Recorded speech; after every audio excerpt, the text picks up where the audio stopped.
Grocery கொஞ்சம் கொஞ்சம் இருக்கும்போதே லிஸ்ட்டு போட்டு வச்சுருவேன். என்னலாம் அடுத்தது போய் வாங்கணுன்ட்டு. வாங்கிட்டு வந்தும் வச்சுருவேன். அதை எடுத்து இந்த மாதிரி கண்டெய்னரில் ரீஃபில் பண்ணி வைக்கிறதுக்கு அவ்வளோ சலுப்பாக இருக்கும். ஒரு வழியாக எல்லாம் வாஷ் பண்ணி வச்சுருந்தேன் கண்டெய்னர். அதெல்லாம் நல்லா ட்ரை ஆனதுக்கப்புறமா ஒன்று ஒன்றா ஃபில் பண்ணி வச்சுட்டேன். காலையில் பிரேக்ஃபாஸ்ட் கொஞ்சம் சிம்பிளாகவே முடிச்சிட்டனால மதியம் லஞ்சுக்கு என்ன பண்ணுறதுன்னு தெரியவே இல்லை. ரைஸ், குழம்பு, பொரியல், ரசம்னு செய்கிறதுக்கு பதிலாக ஏதாவது ஒன் பாட் ரைஸ் மாதிரி செஞ்சுக்கலாம். அதுவும் வெறும் ரைஸ் மட்டும் இல்லாமல் ப்ரோட்டீன் கவர் பண்ணுற மாதிரி ஏதாவது இருந்தால் நல்லா இருக்குமேன்ட்டு யோசிச்சுட்டே இருந்தேன் ரொம்ப நேரம். ஒரு 2 monthsக்கு மேலேயே இருக்கும். மீல் மேக்கர் வாங்கிட்டு வந்து வச்சுருந்தது அப்படியே இருந்தது. இதுக்கு மேலேயும் விட்டால் ரொம்ப பழசாயிரும். அதனால மீல் மேக்கர் போட்டு பிரியாணி மாதிரி செஞ்சுட்டேன்.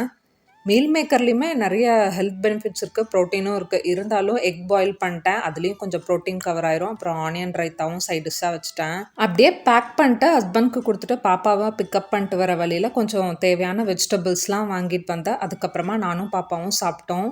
ஈவினிங் ஸ்நாக்ஸ்க்கு ஸ்வீட் கார்ன் இருந்தது. அதையும் கொஞ்சமாக தண்ணி சேர்த்து குக்கர்லேயே வச்சு விசில் விட்டு எடுத்து வச்சிட்டேன்.